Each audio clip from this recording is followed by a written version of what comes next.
Assalamualaikum warahmatullahi wabarakatuh. Selamat siang, kami dari kelompok Data Link Layer 2 ingin memperkenalkan diri. Perkenalkan, saya Rizal Rafarel dengan NIM akhir 116. Perkenalkan, saya Elnino dengan NIM akhir 134. Perkenalkan, saya Muhammad Arsya dengan NIM akhir 126. Perkenalkan, nama saya Tessa Sianta dengan NIM akhir 135. Perkenalkan, nama saya Aisyah Almastiawan dengan NIM akhir 093. Pernahkah Anda membayangkan bagaimana kabel atau WiFi tahu bahwa sinyal listrik yang lewat itu adalah sebuah foto, dokumen, atau pesan teks? Selamat datang di Data Link Layer atau Layer 2 dalam model OSI. Jika Layer 1 hanya bertugas mengirimkan sinyal mentah, maka Layer 2 adalah entitas yang memberikan makna pada sinyal tersebut. Bayangkan Data Link Layer sebagai sebuah sistem logistik.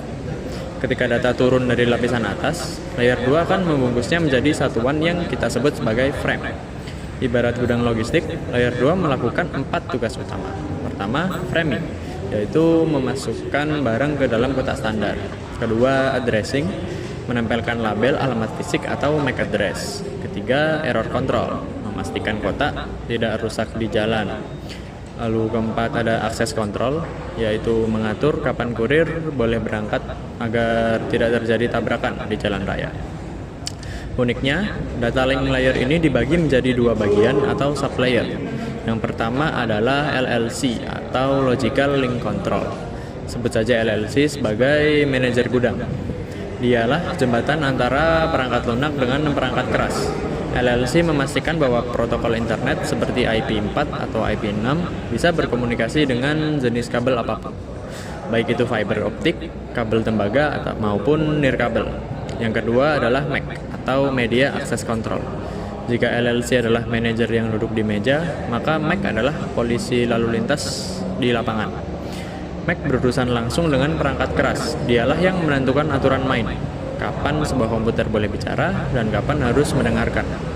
Di sini MAC address bekerja, memastikan paket data sampai ke kartu jaringan yang tepat, bukan ke tetangga Anda.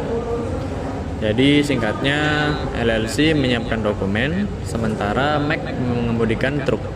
Tanpa kerjasama kedua supplier, jaringan komputer hanyalah kekacauan sinyal yang tidak berarti. Nah, kita sudah tahu bahwa LLC adalah manajer yang menyiapkan dokumennya. Sekarang pertanyaannya, siapa yang mengemudikan truk pengemudinya di jalan raya digital? Jawabannya adalah sublayer MAC atau Media Access Control. MAC sang polisi lalu lintas. Jika LLC adalah manajer di balik meja, maka MAC adalah polisi lalu lintas di lapangan. Tugasnya sangat krusial. Dia yang mengatur siapa yang boleh mengirim data dan kapan data itu boleh dikirim. Kenapa ini penting? Karena jika dua komputer secara bersamaan di kabel atau di frekuensi yang sama, sinyalnya akan bertabrakan dan hancur. Nah, di sini tugas MAC memastikan lalu lintas data tetap tertib. MAC address atau KTP perangkat. Agar tidak salah alamat, setiap perangkat di dunia memiliki identitas fisik yang unik yang disebut MAC address. Berbeda dengan IP address yang bisa berubah-ubah, MAC address ibarat KTP perangkat. Alamat ini terdiri dari 12 digit heksadesimal yang tertanam permanen di dalam kartu jaringan atau NIC Anda sejak dari pabrik. 6 digit pertama memberitahu kita siapa pembuatnya, dan 6 sisanya adalah nomor seri uniknya. Inilah yang menjamin paket data sampai di laptop Anda, bukan ke laptop orang lain di jaringan yang sama. Nah, selanjutnya yaitu ARP atau bisa kita sebut dengan sang mak comblang. Tapi ada satu masalah kecil. Komputer Anda biasanya hanya tahu nomor IP tujuannya, tapi dia tidak tahu MAC address fisiknya. Disinilah ARP atau Address Resolution Protocol berperan sebagai mak comblang. Ibarat yang berteriak di tengah ruangan, "Halo semuanya, siapa yang punya IP 192.168.1.5? Sebutkan MAC address Anda." Nah, hanya pemilih IP tersebut yang akan menjawab, dan komunikasi pun bisa dimulai. Jadi, kesimpulannya, MAC mengatur jalannya, MAC address memberi identitasnya, dan ARP yang menghubungkan keduanya. Itulah rahasia bagaimana perangkat kita saling mengenal di jaringan lokal. Jadi teman-teman, saya akan menjelaskan tentang framing dan sinkronisasi. Nah, yang pertama kita bakal masuk ke analogi nih. Nah, yang pertama tuh bayangin kalau misalnya kita ngirim surat tanpa amplop, tanpa alamat, dan hanya berupa potongan lembaran kertas aja. Kantor pos pasti bingung kan? Nah, di sini peran framing. Nah, framing itu proses membungkusnya bit-bit data mentah menjadi sebuah paket resmi yang disebut frame agar data tersebut itu dikenali sampai ke tujuan dengan aman, yakni di jaringan lokal atau di LAN itu sendiri. Nah, di sini kita bakal ngomongin tentang clocking, sinkronisasi clocking ya. Jadi itu tuh apa sih? Jadi sebelum data dikirim ada satu tantangan besar nih tentang kecepatan komputer pengirim dan penerima harus memiliki kayak detak jantung atau ritme clock yang seirama.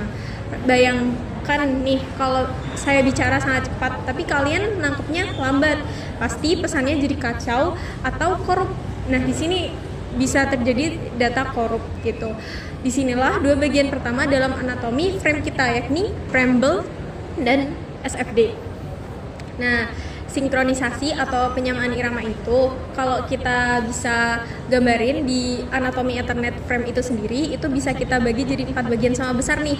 Yang bagian pertama itu adalah sinkronisasi. Di sini tuh ada 2 pemeran utama. Nah, pemeran utama yang pertama itu ada namanya framble, atau kalau bisa kita bilang dia tuh kayak si pemanasan gitu. Nah, isinya itu adalah pola bit, yakni 10, 10, 10, 10.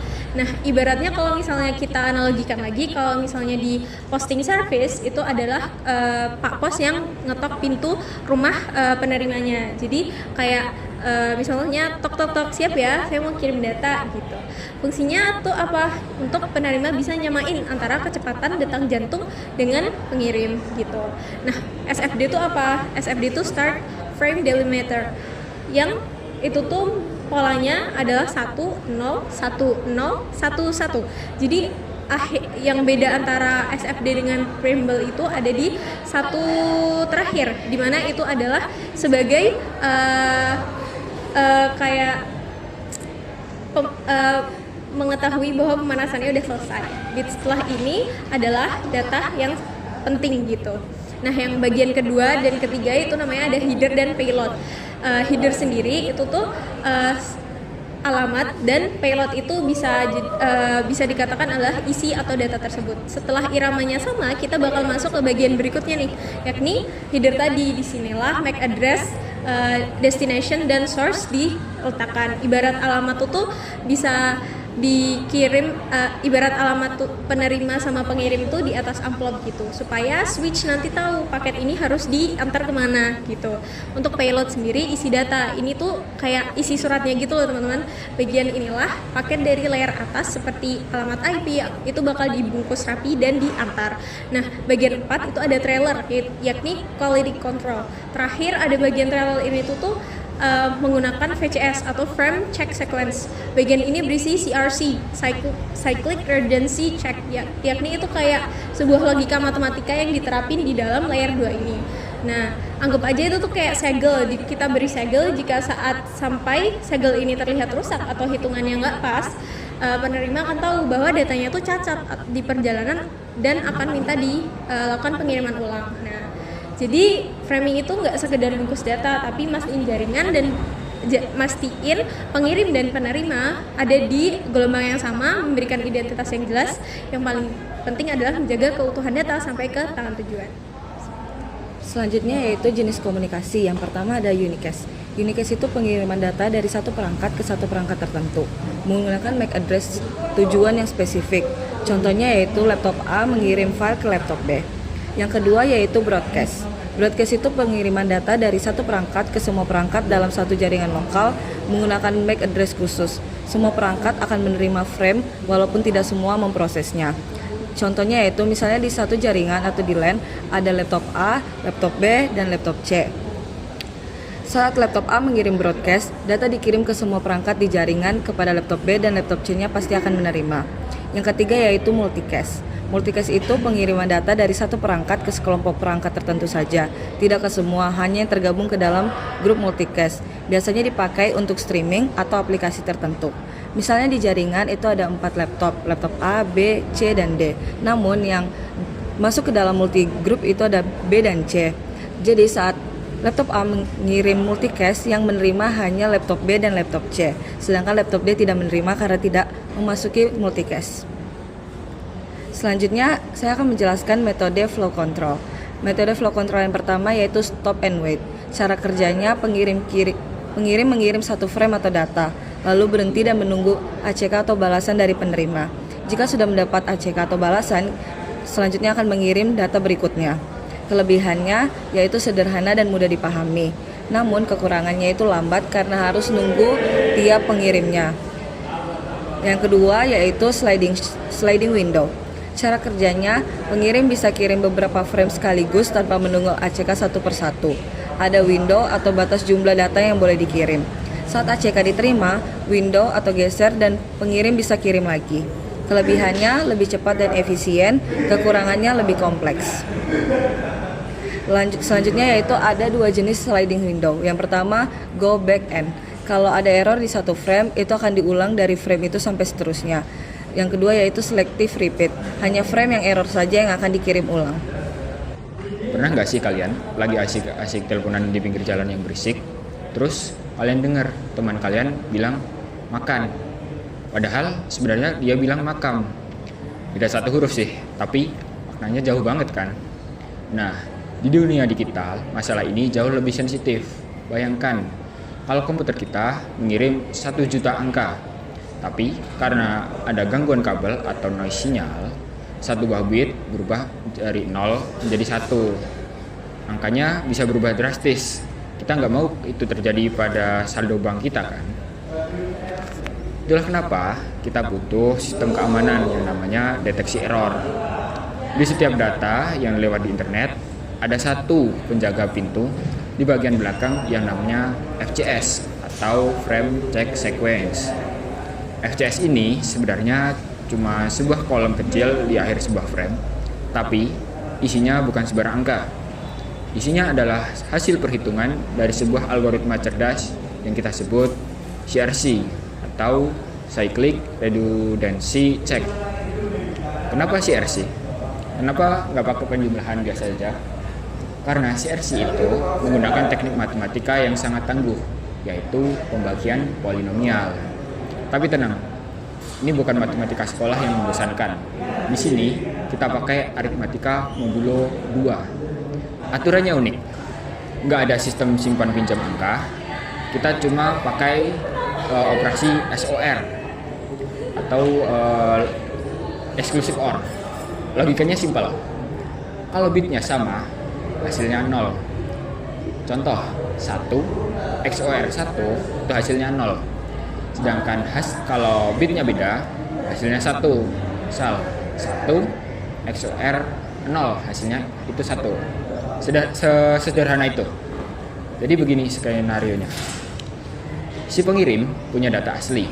Sebelum dikirim, dia membagi data itu dengan sebuah angka pembagi yang sudah disepakati. Kita sebut saja itu generator. Nah, hasil sisa pembagiannya bukan hasil baginya ya. Tapi sisanya itulah yang disebut CRC. Nilai CRC ini dimasukkan ke kolom FCS, lalu dikirimkan paket itu ke seberang sana. Sekarang bayangkan paketnya sampai di sisi penerima. Apa yang dilakukan sama penerima? Dia bakal ambil paket itu plus data CRC-nya, lalu dia bagi-bagi dengan generator yang sama. Disinilah momen kejujurannya. Kalau hasilnya 0, si penerima bakal senyum dan bilang, "Oke, data ini bersih, silahkan masuk." Tapi kalau hasilnya ada sisa sedikit saja atau tidak 0, si penerima bakal langsung bilang, "Maaf, data ini korup," dan paket itu langsung dibuang ke tempat pembuangan sampah digital. Itulah hebatnya CRC. Dia sangat cepat karena bisa dikerjakan langsung oleh hardware.